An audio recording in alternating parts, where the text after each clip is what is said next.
వంటి మేధస్సు విష్ణు వంటి తేజస్సు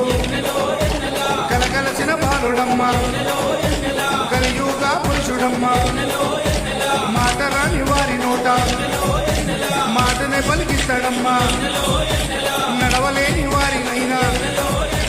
అడవులు దాటిస్తాడమ్మా శరణం అంటే చాలు ఎన్నెలా శరణాలన్నీ తొలగిస్తాడు ఎన్నెలా ఎన్నెలా